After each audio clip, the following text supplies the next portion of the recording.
تمام تعریفیں اللہ رب العالمین جل سبحانہ و تعالیٰ کے لیے خاص ہیں، جو ہم سب کا مالک بھی ہے اور ہمارا خالق بھی۔ کائنات ارض و سما کے ہر ذرے کے بدلے میں لا تعداد ان گنت بے شمار درود و سلام آقا نامدار مدنی تاجدار فخر دو عالم امام الانبیاء خاتم المرسلین سرکار مدینہ راحت قلب و سینہ صلی اللہ علیہ وآلہ وسلم کی ذات پاک پر درود و سلام کہ جن کے تصدق میں اللہ جل سبحانہ و تعالی نے ہمیں بے شمار نعمتوں سے مالا مال فرمایا۔ انتہائی عزت کے لائق سامعین محترم، میری اور آپ کی خوش بختی ہے، خوش قسمتی ہے کہ ہم ان پر نور پر کیف گھڑیوں میں بیٹھے ہیں کہ جن پر نور گھڑیوں میں میرے اور آپ کے آقا صلی اللہ علیہ وسلم سفر معراج پر روانہ ہوئے۔ معراج کے متعلق 3 گروہ ہیں۔ ایک گروہ ہے مستشرقین کا، دشمنان اسلام کا، جو سرے سے معراج کو مانتے ہی نہیں، اور ان کا دعویٰ یہ ہے کہ یہ ممکنات میں سے نہیں ہے۔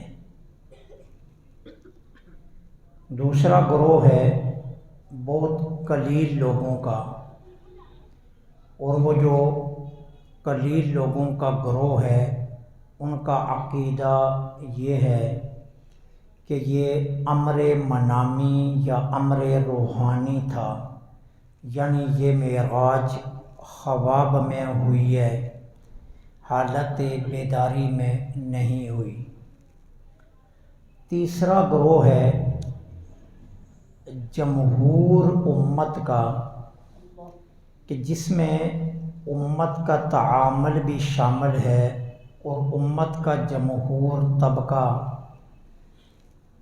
ہمارا یہ عقیدہ ہے کہ بعثت کے 11ویں سال 27 رجب المرجب کو اللہ رب العالمین جل سبحانہ و تعالی نے اپنے محبوب علیہ الصلاۃ والسلام کو ظاہری جسم سمیت معراج کروائی۔ اچھا، جو لوگ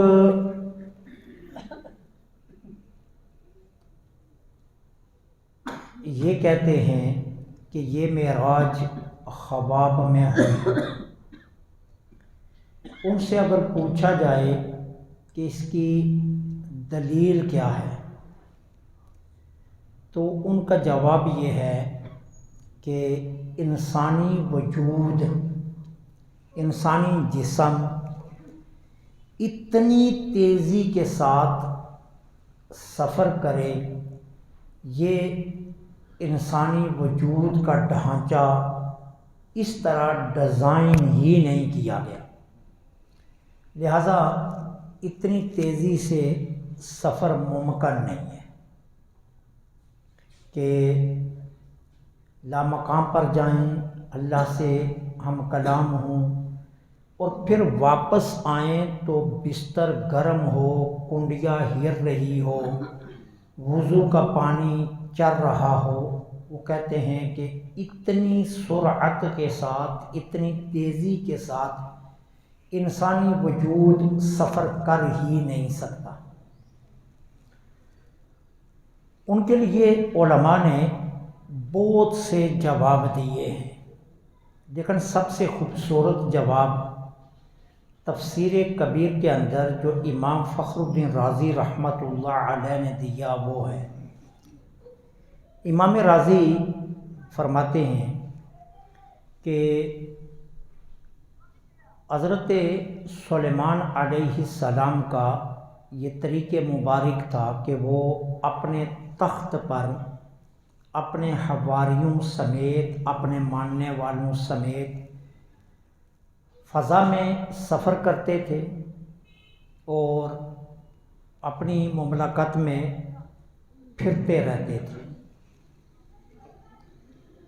اچھا، ان کے تخت پر ان کے ماننے والے بھی ہوتے تھے، ہر قسم کا جوڑا جوڑا بھی ہوتا تھا۔ ان میں ایک پرندہ تھا جس کا نام تھا ہدہد۔ قرآن کریم نے سورہ نمل کے اندر یہ پورا واقعہ بیان کیا۔ ایک دن حضرت سلیمان علیہ السلام نے دیکھا کہ ہدہد غائب ہے۔ آپ نے حکم دیا کہ ہدہد کو پیش کیا جائے۔ اگر اس نے اپنی غیر حاضری کا کوئی معقول جواب دیا تو اسے معافی مل جائے گی، ورنہ آج اسے ذبح کر دیا جائے گا۔ ہدہد پیش ہوا تو اس نے اپنی غیر حاضری کا معقول جواب یہ دیا کہ میں یمن کے علاقہ میں ایک سلطنت کو دیکھا جس سلطنت کا نام ہے سبا، یہ ملک ہے، اور اس کی بادشاہ ایک خاتون ہے جس کا نام ہے بلقیس، اور وہ بڑی شان کے ساتھ حکومت کر رہی ہے۔ حضرت سلیمان علیہ السلام نے ہدہد کو حکم دیا کہ تم جاؤ اور بلقیس سے کہو کہ وہ اللہ کے نبی سلیمان کے پاس اسلام قبول کرنے کے لیے فوراً حاضر ہو جائے۔ ہدہد جب چلا تو سلیمان علیہ السلام نے اپنے پاس بیٹھے لوگوں سے کہا، مجھے بلقیس کا تخت چاہیے اس کے آنے سے پہلے۔ قرآن کہتا ہے کہ ایک بڑا طاقتور جن بیٹھا ہوا تھا، اس نے کہا میں لے آتا ہوں۔ آپ نے پوچھا کتنا وقت لگاؤ گے؟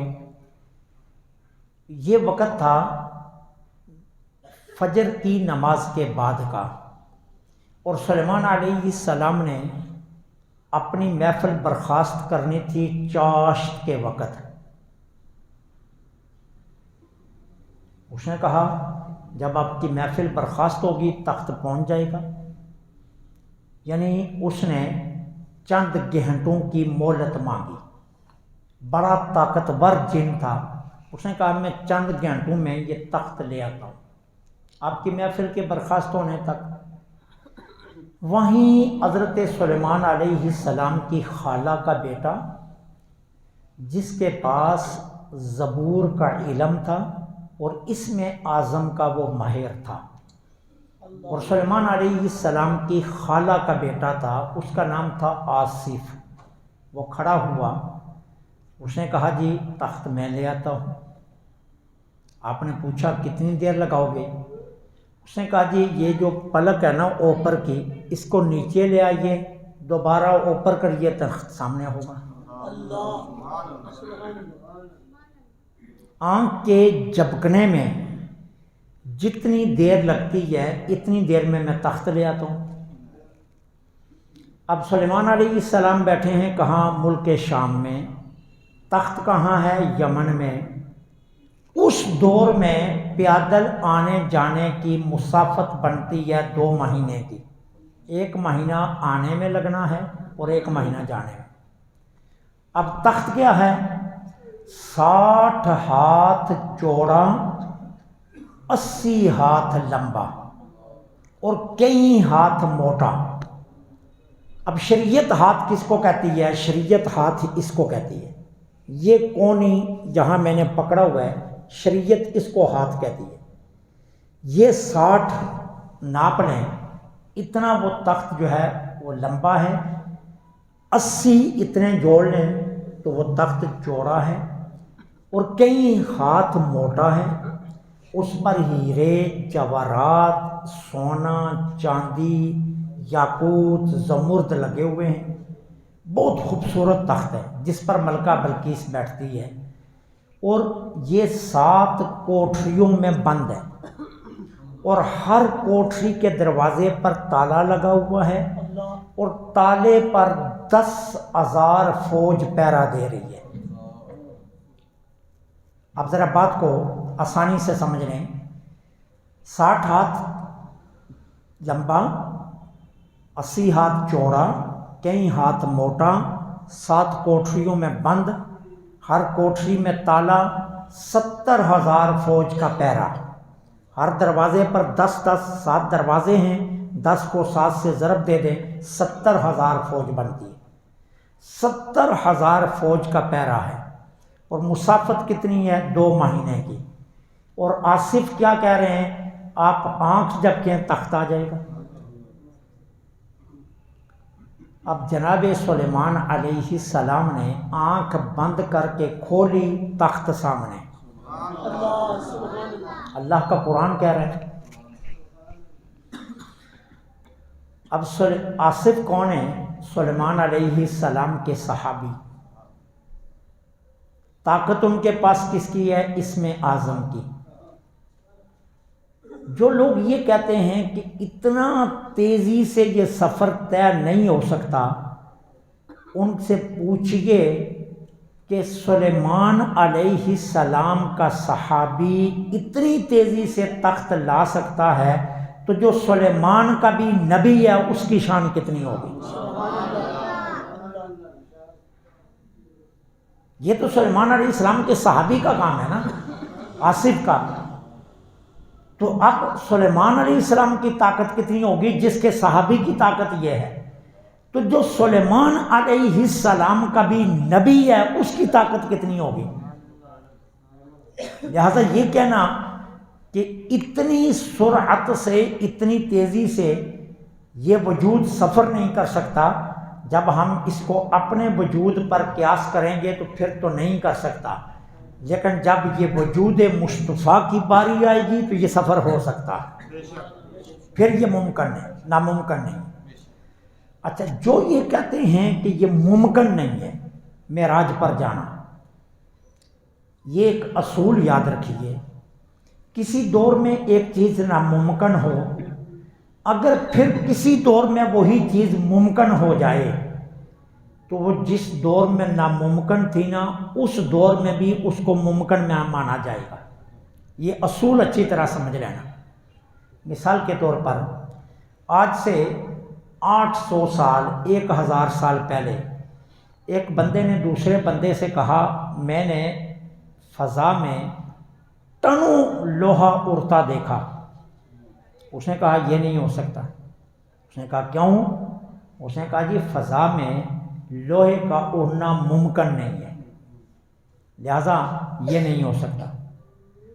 اچھا، 1000 سال بیت گیا، ایک بندے نے دوسرے بندے کو کہا کہ جی فضا میں نے 1000 ٹن لوہا اڑتا دیکھا، تو وہ یہ نہیں کہتا کہ یہ ممکن نہیں ہے، وہ آگے سے کہتا ہے مجھے بے وقوف سمجھتا ہے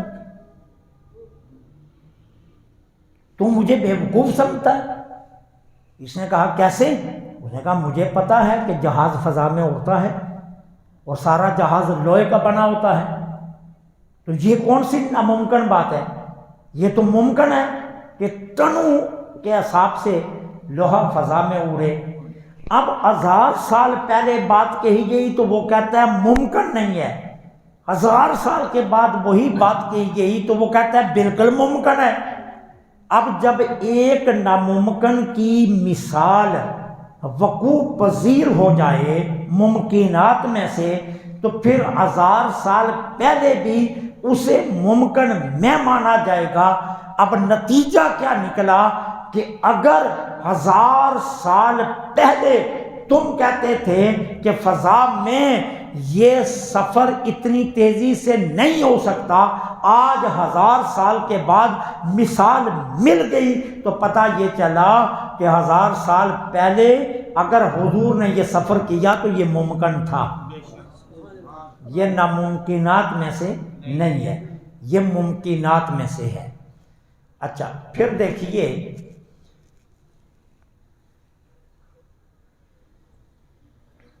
معراج، اس کے لیے 3 لفظ ہیں، ایک ہے معراج، ایک ہے اسرا اور ایک ہے اعراج۔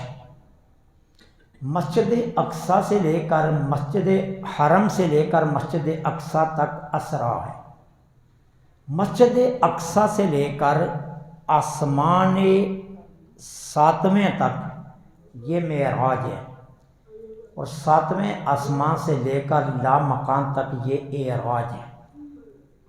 یہ سفر کے 3 حصے ہیں۔ اچھا، اب حضور کے وجود نے یہ سفر کیا، فلسفی متشکک متردد لوگ جو عقل کے مارے ہوئے ہیں وہ یہ کہتے ہیں جی عقل میں نہیں آ سکتا کہ قرۂ ارض سے کیسے گزر گئے، قرۂ نار سے کیسے گزر گئے، قرۂ خلا سے بغیر آکسیجن سلنڈر کے کیسے گزر گئے، پھر مریخ سے کیسے گزرے، پھر آسمانوں کو کیسے چیرا اور اس سے اندر گئے۔ وہ کہتے ہیں عقل اس بات کو نہیں مانتی۔ وہ کیا کہتے ہیں؟ عقل نہیں مانتی۔ فلسفی لوگ یہ کہتے ہیں، متشکک لوگ متردد لوگ یہ بات کرتے ہیں۔ اب ذرا بات کو سمجھنا، جو چیز عقل میں آ جائے نا اس کو فن کہتے ہیں، اس کو معجزہ نہیں کہتے۔ یہ قانون یاد رکھنا، جو چیز عقل میں آ جائے نا اس کو فن کہا جاتا ہے، اس کو معجزہ نہیں کہتے۔ معجزہ کس کو کہتے ہیں؟ جو عقل میں نہ آئے۔ اگر عقل میں آ جائے تو پھر تو یہ معجزہ نہ رہا، یہ تو فن ہو گیا۔ اور اللہ نے معراج اپنے محبوب کو معجزہ دیا ہے، فن نہیں دیا۔ اگر عقل میں آ جائے تو یہ فن ہوتا ہے۔ اچھا، ہر نبی جس دور میں ہوتا ہے نا اس دور میں جو فن عروج پر ہوتا ہے نبی اس کا توڑ معجزے کی شکل میں لاتا ہے۔ ہر دور کی اٹھان کا توڑ نبی لے کر آتا ہے تاکہ دنیا مجبور ہو جائے نبی کی دہلیز پر جھکنے میں۔ حضرت داؤد علیہ السلام کا دور ہے، لوہا گری کا فن عروج پر تھا، لوہے کے ذریعے طرح طرح کی چیزیں بنائی جا رہی تھیں، ایسی ایسی نایاب چیزیں بنائی جا رہی تھیں جن کا انسان تصور بھی نہیں کر سکتا۔ اللہ نے کیا کیا؟ داؤد علیہ السلام کے ہاتھ میں لوہے کو پانی کر دیا۔ اب کاریگر بھٹی گرم کرتے، بھٹی میں لوہا پگھلاتے، لوہا پگھلانے کے بعد پھر اس کو کیا کرتے؟ کسی ڈیزائن میں ڈالتے، پھر ڈیزائن بناتے، پھر کڑیاں جوڑنے کے لیے ہر کڑی میں سوراخ اور اس کڑی کے اندر راستہ رکھتے، پھر ایک کڑی دوسری کڑی سے جوڑ کر پھر چیز بناتے۔ اب اللہ نے اپنے نبی کو کیا دیا؟ نہ بھٹی کی ضرورت نہ کسی اور چیز کی ضرورت۔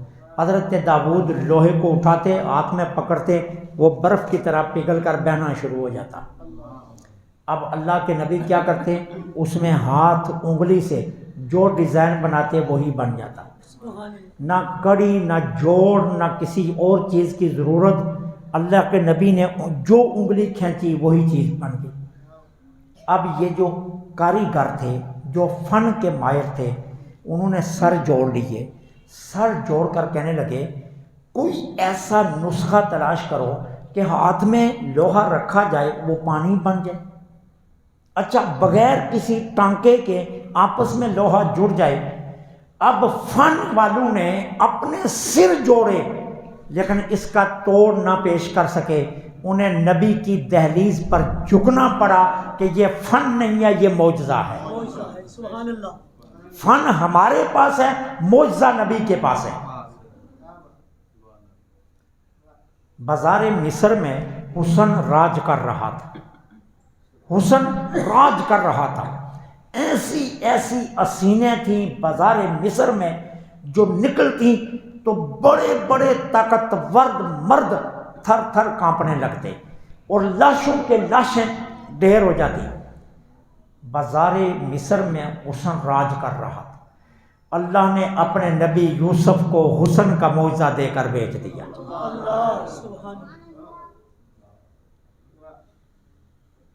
اب سارا حسن زلیخا نے عزیز مصر کے گھر اکٹھا کیا، پورے مصر کا حسن، اور اکٹھا کر کے یوسف کو بلایا۔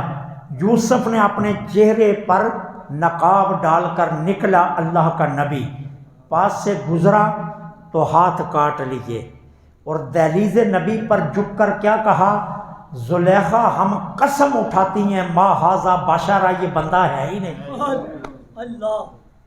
یہ تو بندہ ہی نہیں ہے۔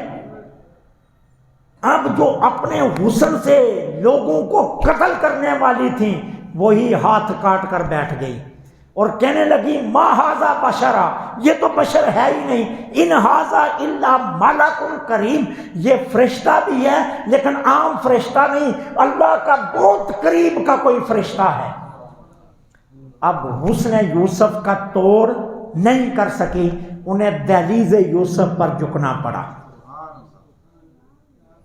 جناب عیسیٰ علیہ السلام کا دور طب یونانی کا دور تھا، سقراط و بقراط راج کر رہے تھے، یہ سقراط و بقراط کا دور تھا اور راج کر رہے تھے، بڑی بڑی بیماریاں آتی یہ طب یونانی سے ان کا علاج کر لیتے، سر جوڑ کر بیٹھے، ماں کے پیٹ سے جو نابینا آیا اس کا علاج نہیں، جس کو کوڑ کی بیماری لگ گئی اس کا علاج کوئی نہیں۔ اچھا انہوں نے کہا وقت گزرنے دو، ہم یہ بھی علاج ڈھونڈ لیں گے، لیکن مردوں کو زندہ کرنے کا علاج پھر بھی نہیں۔ سقراط و بقراط ہاتھ کھڑے کر گئے، اللہ نے نبی کو بھیجا حضرت عیسیٰ کو، کہا دوائی نہیں دینی، کریم نہیں دینی، مرہم نہیں دینی، کوئی لوشن نہیں دینا، کوئی معجون نہیں دینا، کوئی خمیرہ نہیں دینا، کوئی ٹیبلٹ نہیں دینی، کوئی پھکی نہیں دینی، کرنا کیا ہے، نابینا آئے اس کی آنکھوں پر ہاتھ رکھنا، آنکھیں بحال ہو جائیں گی، کوڑا آ جائے کوڑے پر ہاتھ پھیرنا اسے شفا مل جائے گی، اور قبرستان میں چلے جانا، جس مرضی قبر کو پاؤں سے ٹھوکر مارنا وہ اندر سے نکل کر تم سے باتیں شروع کر دے گا۔ اب سقراط و بقراط اپنے طب پر حکومت کر رہے تھے، لیکن جب نبی نے اپنے نسخے سامنے رکھے تو مجبور ہو گئے، انہوں نے کہا ان تین کا علاج ہمارے پاس نہیں ہے۔ اب سقراط و بقراط نے سر جوڑا تو نتیجہ کیا نکلا، کہا نہیں یہ فن نہیں ہے، یہ نبی کا معجزہ ہے، یہ فن نہیں ہے، اگر فن ہوتا تو ہمارے فن میں آ جاتا، لیکن یہ فن نہیں ہے، یہ نبی کا معجزہ ہے۔ اب ہمارے آقا کریم علیہ الصلاۃ والسلام کا دور باقی نبیوں کی طرح مختصر دور نہیں تھا، ہمارے حضور کا دور ہے قیامت تک۔ اب اللہ نے سب سے زیادہ معجزے کس کو دیے، جناب موسیٰ کو، کتنے؟ 9۔ سب سے زیادہ معجزے حضرت موسیٰ کے پاس ہیں، کتنے؟ 9۔ باقی سارے نبیوں کے پاس معجزے کم ہیں، کسی کے پاس 1 2 3 4۔ ابراہیم علیہ السلام کتنے بڑے نبی ہیں، ان کے معجزے بھی 7 ہیں، سب سے زیادہ حضرت موسیٰ کے پاس ہیں، 9 معجزے۔ اللہ نے اپنے محبوب کو کتنے دیے؟ حدیث کی کتابوں میں جو مستند ترین سیاق ستہ میں ثابت ہیں ان کی تعداد ہے 1200۔ کتنے معجزے؟ 1200۔ اور اگر احادیث کی ساری کتابیں اکٹھا کر لوں تو پھر تعداد بنتی ہے 3000۔ علامہ یوسف نبہانی رحمۃ اللہ علیہ نے باقاعدہ طور پر پوری کتاب لکھی، جس کتاب میں حضور کے 3000 معجزے باقاعدہ لکھے ہیں، ایک ایک معجزہ الگ الگ لکھا۔ اب کیوں؟ دور ہے قیامت تک، اللہ نے اپنے محبوب کو ہر دور کی اٹھان کا توڑ دے دیا۔ محبوب جو دور بھی آئے گا اس دور میں دنیا جتنی ترقی کرے گی لیکن مقابلے میں آپ کا معجزہ سامنے آ جائے گا جس کا توڑ نہیں ہوگا۔ اب جب حضور دنیا میں تشریف لائے تو یہ دور تھا زبان و بیان کا۔ مکہ میں ایک سنتی میلہ لگتا تھا جس کا نام تھا عکاظ کا میلہ، یہ تاریخ کی کتابوں میں موجود ہے۔ پوری دنیا کے صنعت کار یہاں آتے، اپنا سامان بیچتے، پوری دنیا عرب کے فنوں کے ماہر آتے، اپنا فن پیش کرتے، شعراء آتے، اپنا کلام پیش کرتے۔ اب ذرا بات کو بڑی توجہ سے سننا جو بات میں کہنے لگا ہوں۔ عکاظ کے میلے میں جب شعراء اپنا کلام پیش کرتے نا تو جس شاعر کا کلام نادر ہوتا، نایاب ہوتا، اس کی مثال نہ مل سکتی، اس نے مثالیں کمال کی دی ہوتی ہیں، لفظ کمال کے ہوتے، قافیہ کمال کا ہوتا، ردیف کمال کا ہوتا، اس نے ہر چیز کا خیال رکھا ہوتا، اس کے کلام کو تختی پر لکھ کر خانہ کعبہ کی دیوار کے ساتھ لگا دیا جاتا۔ آج بھی کتاب ملتی ہے، اس کتاب کا نام ہے سبع معلقہ۔ سبع عربی زبان میں 7 کو کہتے ہیں، معلقہ کہتے ہیں عربی زبان میں لٹکانے کو۔ 7 وہ قصیدے جو خانہ کعبے کے ساتھ لٹکے ہوئے تھے، یہ میرے حضور نے اتارے ہیں۔ حضور جب دنیا میں تشریف لائے اس وقت بھی لٹکے ہوئے تھے خانہ کعبے کی دیوار کے ساتھ۔ میرے حضور نے اپنے ہاتھوں سے یہ کتبے اتارے ہیں، یہ کلام اتارا ہے حضور نے خانہ کعبے کی دیواروں کے ساتھ۔ اب یہ زبان و بیان کا دور تھا کہ جب شعراء اتنا کلام کہتے تھے، اتنا کلام کہ اس کلام کا توڑ کوئی نہیں کر سکتا تھا۔ اللہ نے اپنے محبوب کو قرآن دے دیا۔ حضور کو اللہ نے کیا دیا؟ قرآن۔ قرآن نے آ کر چیلنج کیا کیا؟ قرآن نے کہا فاتو بسورہ، اوے میری مثل ایک سورت لے آؤ۔ قرآن نے آتے ہی چیلنج کیا۔ تمہیں زبان و بیان پر فخر ہے نا، تمہیں اپنے کلام پر فخر ہے نا، تم یہ کہتے ہو تمہارا کلام اتنا نادر ہے کہ خانہ کعبے کی دیوار سے لگا ہوا ہے، آؤ مقابلہ کر کے دکھاؤ، میری ایک جیسی صورت بنا لو۔ اب صورت تو نہ بنا سکے، اب کم سے کم قرآن نے کوئی صورت کا نام نہیں لیا، قرآن نے چیلنج کیا صورت بناؤ۔ اب کم سے کم چھوٹی صورت سورہ کوثر، انا آتیناک الکوثر فصلی لربک وانحر ان شانئک هو الابتر بنا لے آؤ بھائی۔ اب سارے عرب کے شعراء نے سر جوڑا، نہیں بنا سکے۔ پھر قرآن نے ایک اور چیلنج دیا، قرآن نے کہا اچھا تمہیں صورت نہیں کہتے، ایک آیت لے آؤ۔ اب آیت کتنی بنتی ہے؟ انا اعطیناک الکوثر، آیت ہو گئی۔ قرآن نے کہا ایک آیت میری جیسی لے آؤ۔ سارے عرب والوں نے سر جوڑا، ایک آیت نہیں بنا سکے۔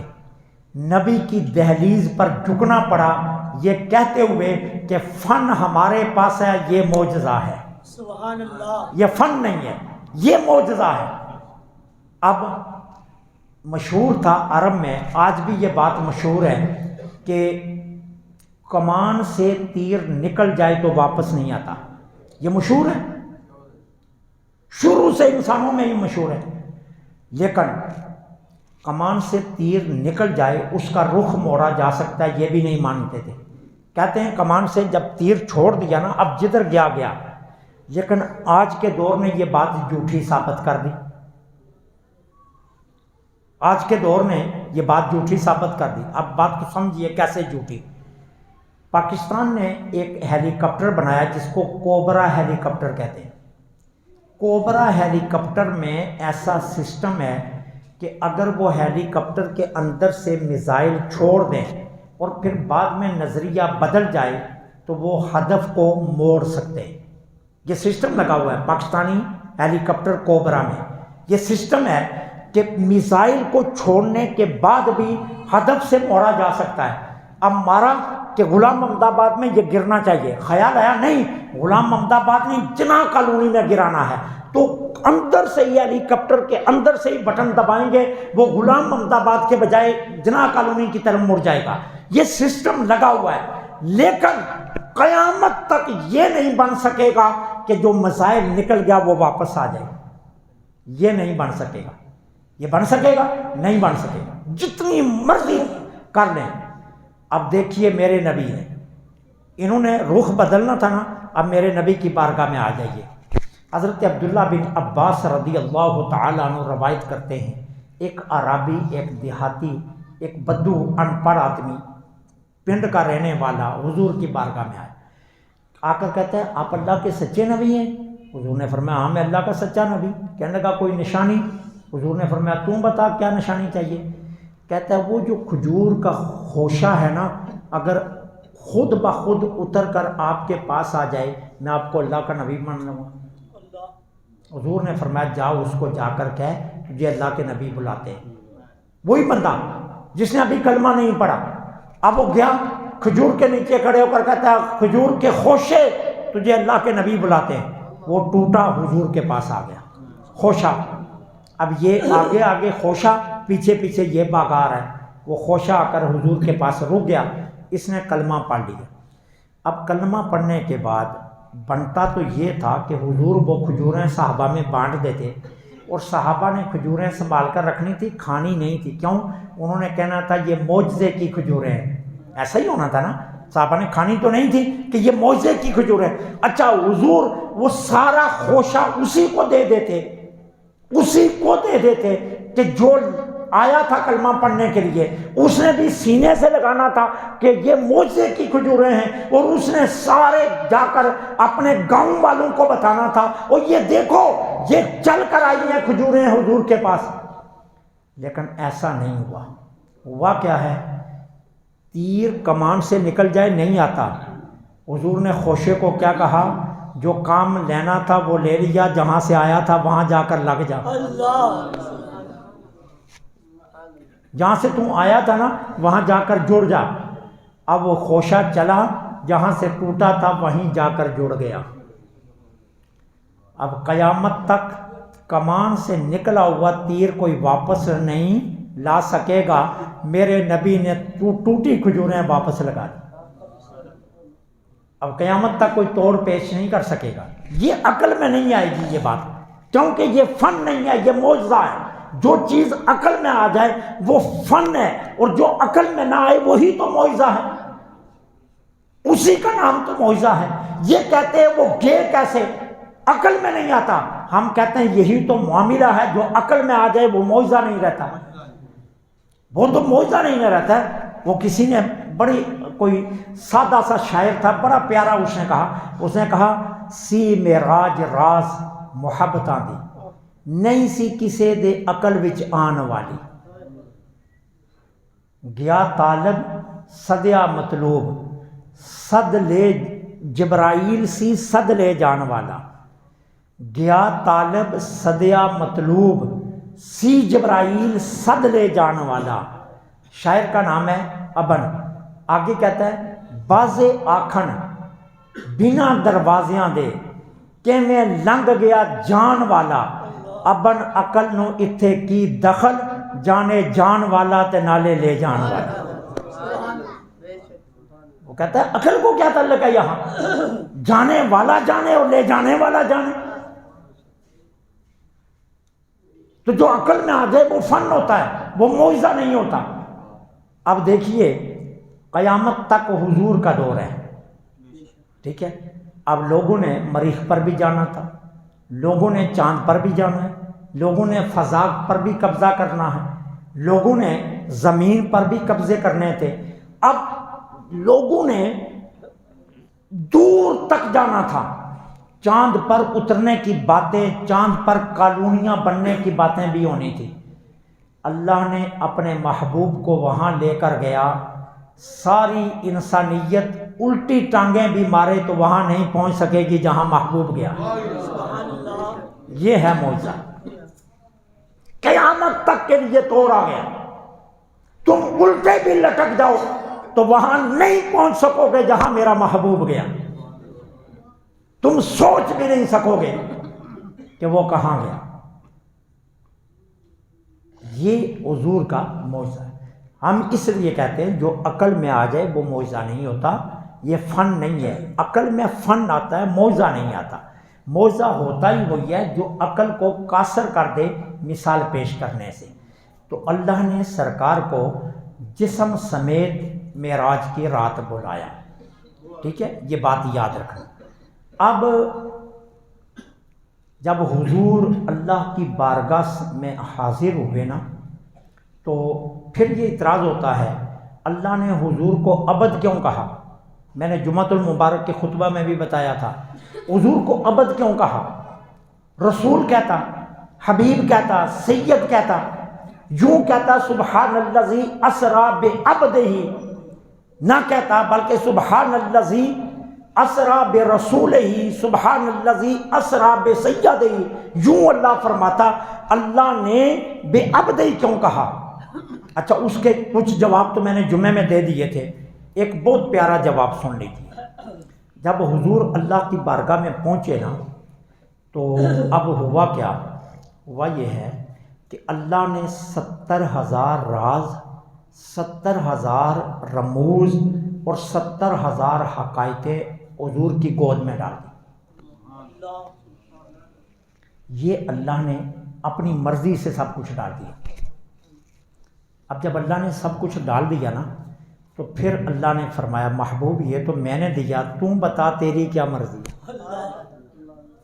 جس طرح کوئی مہمان آئے نا، مہمان، تو آپ اس کو بڑی ڈشیں کھلاتے ہیں، 2 دن 4 دن، کبھی مچھلی، کبھی روسٹ، کبھی جو ہے نا وہ تکا بوٹی، کبھی چکن، کبھی مٹن، کبھی جو ہے نا وہ بیف، کھلانے کے بعد آپ کہتے ہیں یار یہ سارے دن میں نے اپنی مرضی سے کی ہیں، تم بھی تو دس تیری پسند کیا ہے یار، تم بھی تو دس تیری پسند کیا ہے۔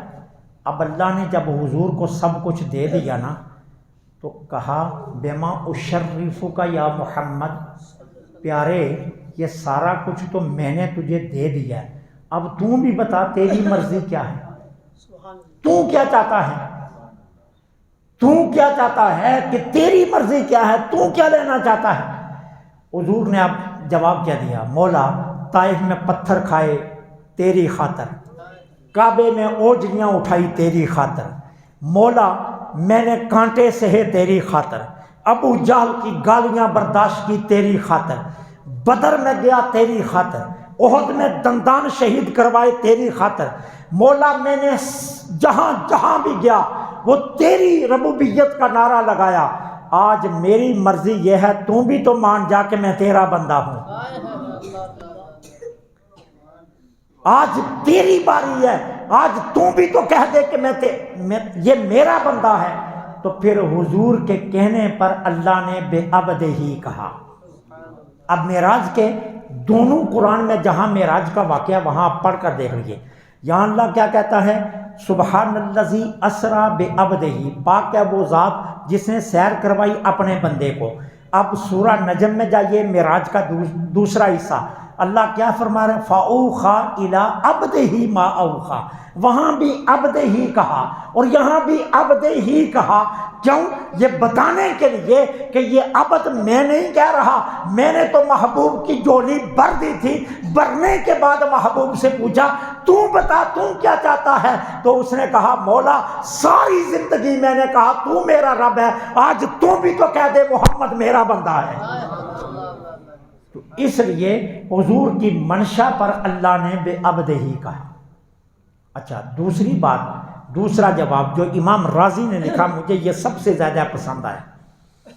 اچھا، میں ہوں، میری کہیں جیتیں ہیں، حاجی صاحب بیٹھے ہیں، حاجی صاحب کی کہیں جیتیں ہیں، قاری صاحب ہیں، قاری صاحب کی کہیں جیتیں ہیں، میری ایک جیت ہے، میں انسان ہوں، دوسری جیت ہے میں باپ ہوں کسی کا، تیسری جیت یہ ہے کہ میں خود کسی کا بیٹا ہوں، چوتھی جیت یہ ہے میں مسجد کا خطیب ہوں، پانچویں جیت یہ ہے کہ میں دین کا عالم ہوں۔ یہ جیتیں ہیں میری۔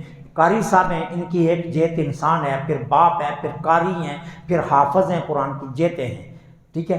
اب مجھے بتائیے کہ اگر کوئی بندہ اپنے باپ کو ملنے کے لیے جائے اور وہ شیخ الحدیث ہو، وہ جبہ پہن کر دستار باندھ کر شیخ الحدیث بن کر جائے گا یا بیٹا بن کر؟ کیا بن کر جائے گا؟ شیخ الحدیث تو نہیں بن کر جائے گا، وہ یہ تو نہیں جبہ پہن کر کہ میں ابے کو ملنے آیا ہوں، نہیں، وہ ایک جہت لے کر جائے گا. وہ جہت کیا کہ ان کا بیٹا بن کر جائے گا.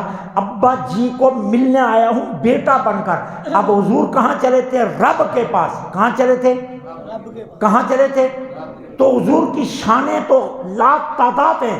رسول بھی ہیں، حبیب بھی ہیں، محبوب بھی ہیں، سید بھی ہیں، سردار بھی ہیں، حاشر بھی ہیں، حاضر بھی ہیں، ناظر بھی ہیں، نور بھی ہیں، بشر بھی ہیں.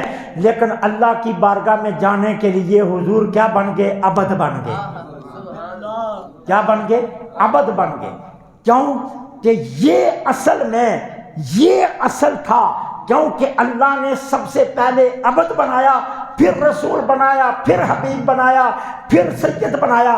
تو حضور اپنی اصل لے کر گئے. کیونکہ جس طرح بیٹا باپ کو ملنے کے لیے جائے تو بیٹا بن کر جاتا ہے، حضور رب کو ملنے چلے تھے اس لیے عبد بن گئے. تو اس لیے اللہ نے بے عبد ہی کہا، بے عبد ہی کہا. اچھا، پھر جو کہتے ہیں یہ جی معراج کا سفر ہماری سمجھ میں نہیں آتا. بڑا لطیف نکتہ امام راضی نے لکھا، یہ بیان کر کے میں بات کو سمیٹنے لگا ہوں. آپ کو انشاءاللہ بڑا مزہ آئے گا اس نکتے میں. ایک ہوتا ہے سفر اور ایک ہوتا ہے سیر. یہ سمجھنا ذرا. جب انسان سفر کرتا ہے نا، اس کی نگاہ منزل پر ہوتی ہے. اچھا، آپ اگر ڈرائیو میں بیٹھے ہیں، گاڑی میں بیٹھے ہیں، بس میں بیٹھے ہیں، تو آپ راستے میں کیا دیکھیں گے؟ سڑک کے کنارے جو بورڈ لگے ہیں نا، آپ بورڈ پڑھتے جاتے ہیں، یار کتنے کلومیٹر رہ گیا، اب کون سا علاقہ آ گیا، اب کون سا علاقہ آ گیا، اب ہمارا سفر کتنا رہ گیا. آپ کی نظر منزل پر ہے. اب سفر میں آپ کسی اور طرف نہیں دھیان کرتے. آپ کا یہ خیال ہوتا ہے جتنا جلدی ہو سکے میں پہنچ جاؤں. میں ابھی نماز مغرب کے بعد گلستان کالونی میرا بیان تھا، وہاں میں نے عشاء کی اذان کے وقت بیان ختم کیا. تو گلستان کالونی سے میں کتنا تیز آیا کہ آپ دیکھ لیجئے، وہاں پورے 7:45 مسجد کے اندر ہو گئے تھے. تقریر چھوڑی، لوگ ملتے بھی گئے، 50 منٹ ہو گئے تھے. میں یہاں پہنچا تو آپ چوتھی رکعت کا سلام پھیر رہے تھے. میں نے اتنا تیز آیا کہ میں پہنچ جاؤں وقت پر اپنی مسجد میں. کیا مطلب کہ جب انسان سفر کرتا ہے تو پھر اس کی منزل پر نظر ہوتی ہے. اور جو بندہ سیر کرتا ہے نا، سیر تحمل سے کیا جاتا ہے. کس طرح؟ ٹھہر ٹھہر کر، مزے لے لے کر. یہ منظر دیکھتا ہے، ادھر کے منظر، ادھر کے منظر، ادھر، کیونکہ وہ سیر پر آیا ہے، سفر پر نہیں آیا. اب اللہ نے کیا کہا؟ سبحان الذی اسرا، پاک ہے وہ ذات جس نے اپنے محبوب کو سیر کروائی. تو اب اللہ بتانا کیا چاہتا ہے؟ اوے عقل کے اندھو، تم کہتے ہو کہ یہ سفر سمجھ میں نہیں آ رہا. ابھی تو میرا محبوب سیر پر آیا تھا تو 18 سال کا سفر رات کے تھوڑے سے حصے میں طے کر گیا. اگر سفر پر نکلا تو پھر اس کی شان کیا ہوگی؟ یہ تو سیر پر آیا تھا، ٹھہر ٹھہر کر چل رہا تھا. اگر یہی محبوب سفر پر نکل آیا تو پھر اس کی شان کیا ہوگی؟ پھر بتایا کہ یاد رکھنا، جب کوئی امتی مجبور ہو کر میرے محبوب کو پکارتا ہے تو پھر محبوب سیر نہیں سفر پر نکلتا ہے. پھر یاد رکھنا کہ وہ کتنی تیزی سے پہنچتے ہیں. تو اس لیے تم کہتے ہو کہ سفر سمجھ میں نہیں آ رہا، ابھی تو وہ سفر پر نکلا نہیں ہے، ابھی تو سیر پر نکلا ہے تو تمہیں سمجھ میں نہیں آ رہا. اگر سفر پر نکلا تو تمہیں سمجھ کیسے آئے گی؟ اور یہاں میں سفر کی ایک جھلک آپ کو دکھانا چاہتا ہوں، حضور کا سفر کیسا ہے. اب ذرا دیکھیے، مدینہ پاک ہے، مدینہ پاک میں قحط آ گیا. اب قحط کی وجہ سے حضور نے نماز استسقاء کا اعلان کروا دیا. حضرت بلال سے کہا، اور مدینہ کی گلی میں جا کر اعلان کر دو آج نماز استسقاء پڑھی جائے گی. یہ بخاری مسلم ساری کتابوں میں یہ حدیث موجود ہے. اچھا، اب حضور نماز پڑھانے کے لیے آئے، مصلی پر کھڑے ہوئے. چونکہ استسقاء کی نماز مسجد میں نہیں ہوتی، یہ کھلے قرآن میں پڑھی جاتی ہے. حضور کھلے قرآن میں تشریف لائے، صفیں بن گئی، حضور مصلی پر کھڑے ہوئے. اب نماز شروع ہے. نماز کے اندر حضور کیا کر رہے ہیں؟ پھر ہاتھ پیچھے، پھر حضور یوں لپکے، ہاتھ آگے بڑھایا، پھر پیچھے، پھر تیسری مرتبہ کیا، پھر پیچھے. نماز ختم ہوئی. صحابہ نے عرض کیا، حضور یہ کیا ہو رہا تھا آج نماز میں؟ یہ کیا ہو رہا تھا آج نماز میں؟ اب سرکار کا جواب سننا، بخاری و مسلم کی حدیث ہے. فرمایا، جنت کا ایک کھجوروں کا خوشہ دیکھا تو میں نے کہا توڑ کر تمہیں دے دوں تم کھا لو. پھر میں نے کہا نہیں، اللہ نے وعدہ کیا یہ قیامت کے بعد دے گا. میں نے چھوڑ دیا. پھر میرا ارادہ بدل گیا، میں نے ہاتھ بڑھایا، پھر خیال آیا نہیں. پھر تیسری مرتبہ ارادہ بدلا، پھر میں نے ہاتھ بڑھایا، پھر خیال آیا نہیں یہ قیامت کے بعد کا وعدہ ہے، میں نے چھوڑ دیا. لیکن ایک بات یاد رکھو، اگر میں وہ ایک خوشہ توڑ لیتا نا تمہیں دیتا، تم قیامت تک بھی کھاتے رہتے، کھجوریں ختم نہیں ہونی تھی. اب ذرا میری بات جو میں آپ کو آخری بات سمجھانے لگا ہوں، میرے آقا کی سرعت کو دیکھنا کہ ان کی شان کیا ہے. اب جنت ہے کہاں؟ پوری رفتار سے طاقتور ترین گھوڑا پوری رفتار سے 500 سال بغیر سانس لیے دوڑایا جائے تو زمین سے پہلا آسمان آئے گا. کتنے سال لگیں گے؟ 500 سال. اور گھوڑے کو مسلسل دوڑایا جائے 500 سال لگیں گے.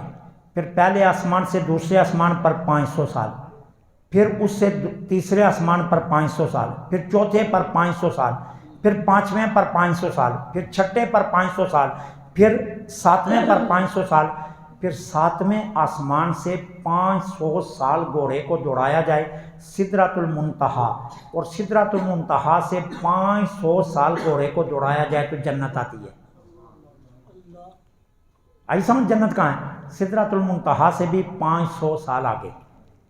ٹھیک ہے، نمبر 1. نمبر 2، جنت کے جتنے درخت ہیں نا، پڑھ کر دیکھ لو، تمام مفسرین کرام نے یہ لکھا ہے، یہ حدیث پاک میں ہر درخت کی اونچائی کتنی ہے، اس کی چوٹی پر جانے کے لیے 500 سال لگیں گے. جنت کے ہر درخت کی چوٹی اتنی بلند ہوگی کہ اس کی چوٹی پر جانے کے لیے 500 سال لگیں گے. اب زمین سے 500 سال، وہاں سے آگے 5 5 5 5 7 مرتبہ 35، اور 5 کتنے ہوں گے؟ 40. پھر سدرۃ المنتہا 45، پھر جنت کتنے؟ 5 50، اور پھر چوٹی پر جانا 5500 سال لگیں گے تو بندہ جنت کے درخت کی چوٹی پر پہنچے گا. اور حضور کہاں کھڑے ہیں؟ مدینے میں. اور ہاتھ بڑھایا تو کہاں گیا؟ جنت میں. ہاتھ بڑھایا تو کہاں گیا؟ جنت میں. 5500 سال کی بلندی پر میرے نبی کا ہاتھ چلا گیا. مدینے کھڑے ہوئے اور کہا، غنچہ توڑنے لگا تھا پھر چھوڑ دیا، پھر چھوڑ دیا. اب مجھے یہ بتائیے کہ جس نبی کے ہاتھ کی رفتار یہ ہے، اس نبی کے وجود کی رفتار کیا ہوگی؟ اس نبی کے وجود کی رفتار کیا ہوگی؟ اس لیے واقعہ معراج عقل میں آ سکتا ہی نہیں ہے. کیوں کہ یہ ایک ایسا واقعہ ہے جو عقل کو قاصر کر دیتا ہے مثال پیش کرنے سے. کیونکہ میرے نبی کی رفتار اتنی ہے کہ یہ جانا آنا معمولی سی بات ہے. یہ 18 سال لگے، صرف 18,000 سال حضور کو معراج کا سفر جو طے کیا حضور نے ایک لمحے میں، تو یہ سیر تھی. اگر وہ سفر پر نکلتے تو ان کی شان کیا ہوتی؟ تو اس لیے اللہ نے اسرا کا لفظ بولا. اور پاک ہے وہ ذات جس نے محبوب کو سیر کروائی. ابھی سیر تمہیں سمجھ نہیں آ رہی، وہ سفر پر تو نکلا ہی نہیں ہے. جس دن سفر پر نکلے پھر تمہیں سمجھ کے آئے گی کہ میرے محبوب کی شان اتنی اونچی ہے کہ قیامت تک کوئی ان کے معجزے کا توڑ پیش نہیں کر سکے گا. تم راکٹ پر جاؤ، تم ایٹم بم پھینکو، تم ایٹم بم کو پھاڑو بھی، پھر بھی میرے محبوب کے معجزے کا توڑ پیش نہیں کر سکو گے. اس لیے اللہ تعالیٰ نے 27 رجب المرجب کو اپنے محبوب کو معراج کی رات بلایا، اور بلا کر اپنی ملاقات کا شرف دے کر پھر واپس بھیجا. اور جب حضور واپس آئے نا تو آ کر حضور نے سب سے پہلے کس سے ذکر کیا؟ حضرت ام ہانی جو حضرت علی کی سکی بہن ہے ان سے. تو انہوں نے کیا کہا؟ انہوں نے کہا کسی اور کو مت بتانا، کسی اور کو یہ بات مت بتانا. ٹھیک ہے نا؟ کیوں؟ لوگ نہیں مانیں گے. کیوں؟ یہ ممکن نہیں ہے اور کوئی نہیں مانے گا. تو اللہ نے پیچھے جبرائیل کو بھیجا کیا دے کر؟ سبحان الذی اسریٰ، یہ آیت دے کر، محبوب بیان کرو، دیکھتا ہوں کون جرت کرتا ہے انکار کرنے کی۔ کیوں کہ یہ دعویٰ تمہارا نہیں ہے کہ تم گئے ہو، رب کا دعویٰ ہے کہ اس نے سیر کروائی ہے۔ اب جس کی جرت ہے وہ رب پر اعتراض کر کے دکھا دے، وہ رب پر اعتراض کر کے دکھا دے جس کی جرت ہے۔ اللہ نے اسی وقت حضرت ام ہانی کے گھر جبریل امین کو بھیجا اور کہا محبوب یہ نہ کہنا میں سیر پر گیا تھا، یہ کہنا رب مجھے لے کر گیا تھا۔ سبحان الذی اسریٰ۔ اب میں دیکھتا ہوں کون اعتراض کرتا ہے۔ اس لیے کسی نے کہا سی معراج راز محبتاں دا، نہیں سی عقل وچ، نہیں سی سمجھ وچ آن والا، گیا طالب صدیا مطلوب، صد سی جبرائیل صد لے جانا والا۔ بازے کہندے نے بنا دروازیاں دے کیویں لنگ گیا جان والا، ابن عقل نو اتھے کی دخل، جانے جان والا تے نالے لے جانا۔ اس لیے رب نے سبحان الذی اسریٰ نازل فرمائی کہ اب جس کو اعتراض کرنا ہے میری ذات پر کر کے دکھا دے، کیونکہ یہ دعویٰ محبوب کا نہیں، یہ میرا دعویٰ ہے کہ سیر میں نے کروائی ہے، یہ سیر میں نے کروائی ہے۔ اب جرت ہے تو کرو اعتراض۔ اس لیے اللہ نے اپنے محبوب کو یہ جسم کے ساتھ معراج کروائی ہے، حضور جسم کے ساتھ اللہ کی بارگاہ میں حاضر ہوئے، یہ ہمارے آقا کا خاصہ ہے۔ پھر دیکھیے اگر آپ عربی گرامر جانتے ہو نا تو کمال کی بات ہے۔ موسیٰ علیہ السلام کوہ طور پر گئے تو کہا رب ارنی، کلام سن سن کر نا مزہ آ گیا تھا نا، کلام سن سن کر بڑا مزہ آ گیا تھا، تو اب مزے میں کہتے ہیں رب ارنی، اللہ بڑی باتیں سن لی، اپنا آپ دکھا بھی دے۔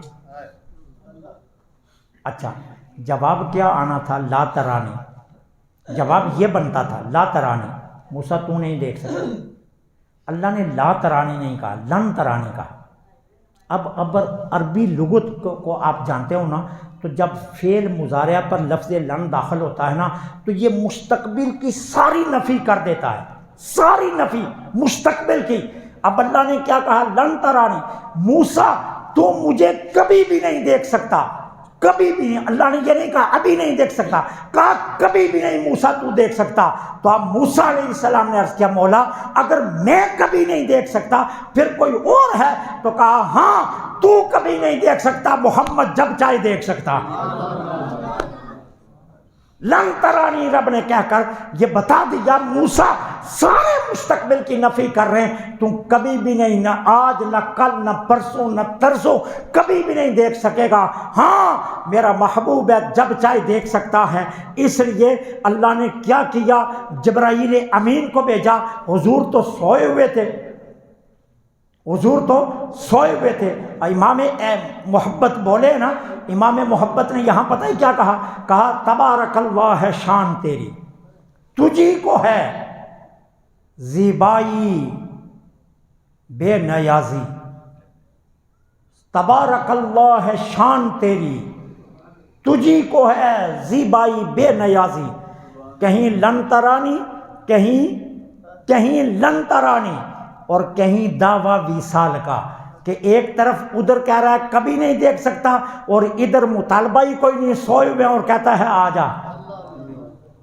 تو اللہ فرما رہا ہے یہ شان اللہ نے صرف حضور کے لیے رکھی کہ محبوب آؤ رب سے ملاقات کرو، اور رب ملاقات کا مشتاق ہے۔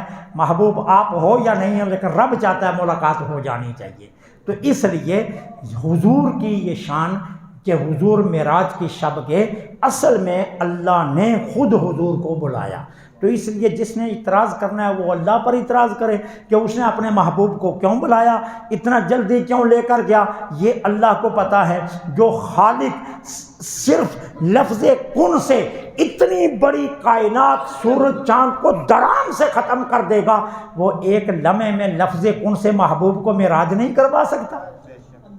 کن کہا تو حضور رب کے پاس، فیکون کہا تو ام ہانی کے گھر، کتنی دیر لگی، لیکن سب کچھ دیکھ کر آگے، سب کچھ دیکھ کر آگے، کیونکہ سبحان اس کی شان ہے، اس نے سیر کروائی ہے اپنے محبوب کو۔ اللہ مجھے